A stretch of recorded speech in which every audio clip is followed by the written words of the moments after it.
बुद्धिमान बनते हैं। विद्वान का बाप विद्वान बनता है। बुद्धिमान का बाप बच्चों को भी बुद्धिमान बनाते हैं। नहीं, बाप बुद्धिमान बाप बच्चों को बुद्धिमान बनाता है, ऐसे कहिए। हाँ, ये संगम युग शूटिंग है।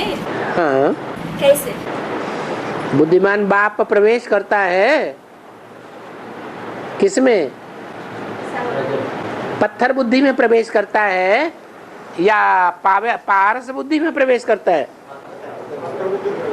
पत्थर बुद्धि में प्रवेश करता है।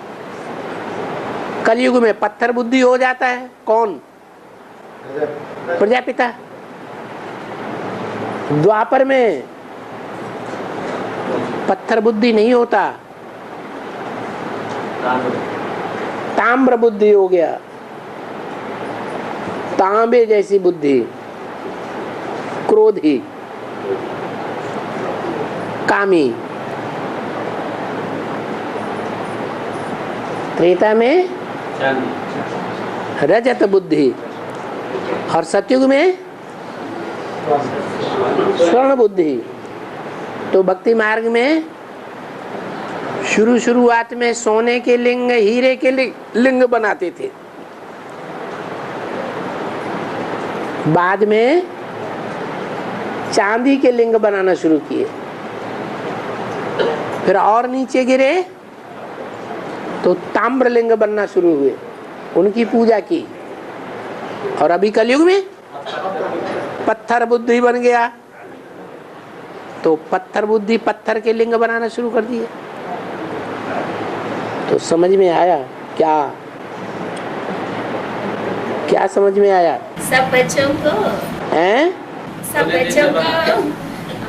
बुद्धिमान बनते हैं। हाँ, बुद्धिमानों की बुद्धि कौन है? शिव बाप। तो शिव बाप उस पत्थर बुद्धि में प्रवेश करके उसको क्या बनाता है? आप समान बनाता है या नहीं? आप समान फू करके बनाता है या पुरुषार्थ का तरीका बताता है? तरीका बताया।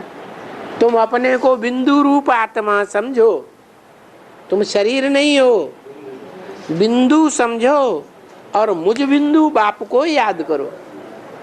तो क्या होगा? तुम्हारी आत्मा जो देह में धरी रहती है, देह तो बड़ी होती है, तो देह में धरे रहने से आत्मा स्थूल बनती है या सूक्ष्म बनती है? आत्मा माने बुद्धि। बुद्धि स्थूल बन गई थी, भैंस बुद्धि।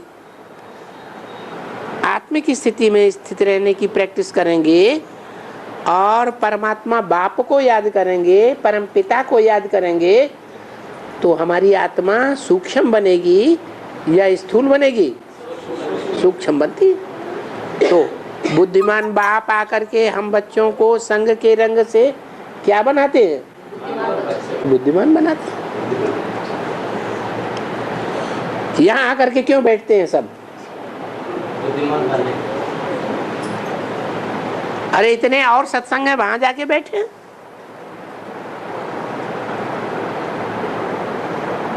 वहां क्यों नहीं जाके बैठते? कारण है?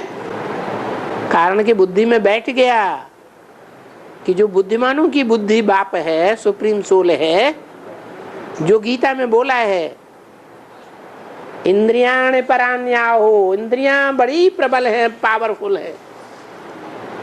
इंद्रियेभ्यः परम मनः, इंद्रियों से मन रूपी ब्रह्मा बहुत प्रबल है।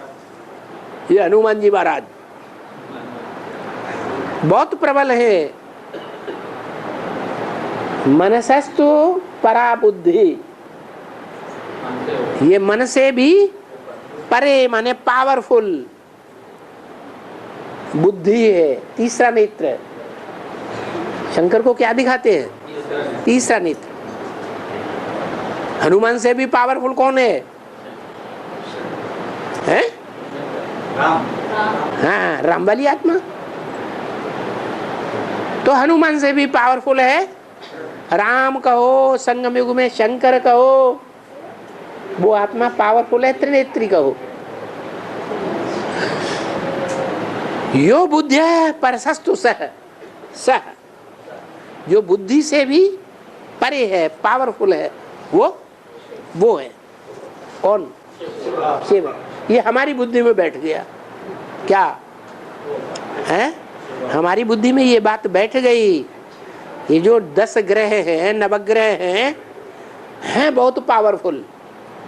9 ग्रह, 9 इंद्रियां बहुत पावरफुल है, लेकिन इनसे भी ज्यादा पावरफुल मन रूपी चंद्रमा बहुत पावरफुल है, क्योंकि शंकर जी के मस्तक में विराजमान है।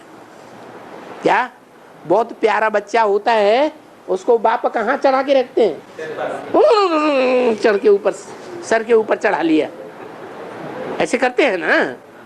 तो शंकर जी ने भी चंद्रमा को कहाँ चढ़ा के रखा है? सर के ऊपर चढ़ा के रखा है। बहुत प्यारा बच्चा है उनका। डांट डपट भी करते रहते हैं, करते हैं कि नहीं?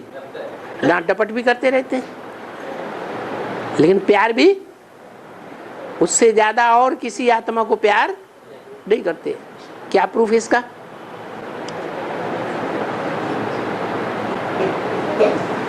अरे मुरली में कहते हैं, क्या कहते हैं? बच्चे के बगैर बाप वापस नहीं जा सकते। बाप और बच्चे का जन्म इकट्ठा है या आगे पीछे है? इकट्ठा है। जब बच्चा प्रत्यक्षता रूपी जन्म लेगा तब ही बाप जन्म लेगा, प्रत्यक्षता रूपी जन्म। फादर सोज सन्स, सन सोज फादर। तो बाप पावरफुल है या बच्चा पावरफुल है? तो बाप पावरफुल है तो बच्चे को पहले प्रत्यक्ष करेगा या बच्चा बाप को प्रत्यक्ष करेगा? बाप पावरफुल है इसलिए बच्चे को पहले प्रत्यक्ष कर देता है। बच्चा प्रत्यक्ष होगा संसार में।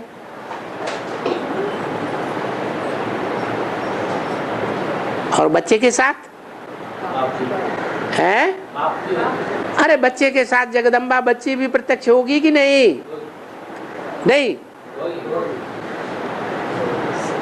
सतयुग का नारायण भी प्रत्यक्ष होगा, और सतयुग के नारायण के साथ कौन प्रत्यक्ष होगा? लक्ष्मी भी प्रत्यक्ष होगी। खुद को बाद में प्रत्यक्ष करेगा। फादर सोज सन्स, और नंबरवार बच्चों को प्रत्यक्ष करेगा। क्या कहा?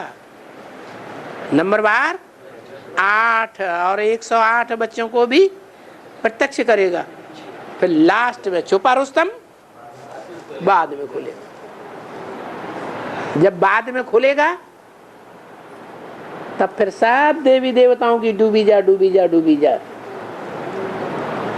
क्या कहा? किसके सामने खुलेगा?